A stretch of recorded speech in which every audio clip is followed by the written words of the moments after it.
Southern Violence, a project by Chase Gore. Violence in the United States is extremely prevalent, and unfortunately, our country leads the world in the number of incarcerated individuals per capita, many of whom are serving sentences for their roles in violent crimes such as assault, battery, homicide, and rape. Within the United States, culture of violence is that of the South. In many ways, subjective talks about ideals, morals, and attitudes try to categorize and label the Southern United States, but with the topics of violence, statistical concrete evidence shows that the South is truly more violent than other regions in the nation. The states in the South only comprise 25% of the total population of the nation, but it is responsible for 40.9% of the violent crimes. This is not a recent occurrence. Since 1958, the South totals roughly 9 in 100,000 murders, and the rest of the nation as a whole only averages 3 in 100,000 murders. Even the justice system that prosecutes violent offenders is in itself more violent than the rest of the country. Since 1976, the states in the South have executed 1,122 inmates compared to only 156 inmates from the rest of the United States. But why is the violent crime rate and culture so high in the South compared to the rest of the United States? The answer to this, research suggests, may lie in a combination of factors. One factor is heritage. One prominent theory of the high levels of aggression in the South is the heritage of the residents. Historians trace the lineage of Southerners to the Irish, Scots, and Welsh, different from the typical English descent that populated colonial America. Ancestors of the same descent were mainly nomadic sheep herders that had to use aggression to protect their livelihoods and their families. This aggressive behavior was studied in such efforts as by the scientists Nesbitt and Cohen. They found through studies of reactions to stressful situations, Southerners were more likely to react violently and aggressively. Businesses in the South were also found to react more favorably to issues of honorable violence when hiring for potential employment. These factors of heritage and upbringing contribute significantly to spike numbers of violence in the South. Another factor of violence is slavery. One of the main historical points that makes the South different and possibly more violent than the rest of the nation is its ties to slavery. Prior to the Civil War, the United States' biggest export and one of the largest industries in the world was cotton. Southern soil, perfect for growing of cotton, supported the nation and most of Europe with the precious fibers for clothing.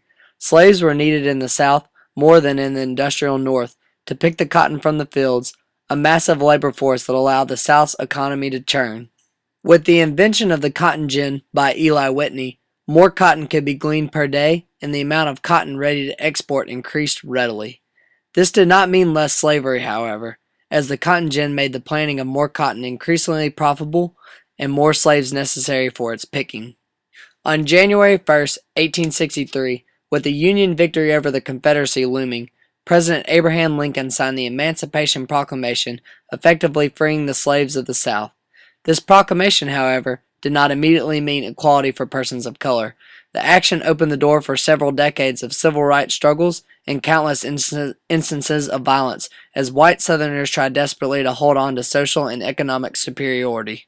Violent organizations, like that of the Ku Klux Klan, gained strength in the South with their opposition to desegregation and all forms of integrated Reconstruction after the Civil War. The KKK was responsible for numerous lynchings against African Americans and violence towards Jews and Catholics. The enactment of Jim Crow laws in the South led to instances such as the Rosewood Massacre. In Rosewood, accusations that a white woman was beaten by a black man led to the retaliation by white men who combed the countryside, killing 6 African Americans and burning many of the churches and schools used by them in the town. Many years of struggle culminated in the Civil Rights Act of 1964 and the Voting Rights Act of 1965, making illegal any discrimination because of race and prohibiting any discrimination of voting in the United States. Years of slavery and the racial violence towards those deemed inferior have left the South still very slow to give up the ways of previous generations. Of the reported hate crimes in the southern United States in 2012, 34% were committed by whites against blacks. Another factor of violence is poverty. Poverty is extremely relevant to the South. The South is the poorest region in the United States, with 4 states, Mississippi, Arkansas, Alabama, and Kentucky ranking in the top 5 in citizens living under the poverty line. In addition, 8 states in the South have at least 30% of their population living under the poverty line. Oftentimes, financial struggles and hardships leads to frustrations being taken out on spouses and intimate partners, known as domestic violence.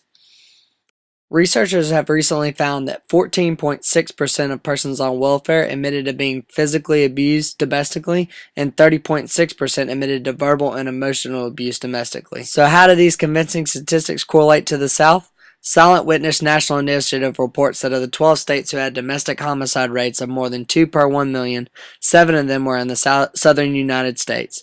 These poverty problems cause increased drugs and burglaries and subsequently violence in the South.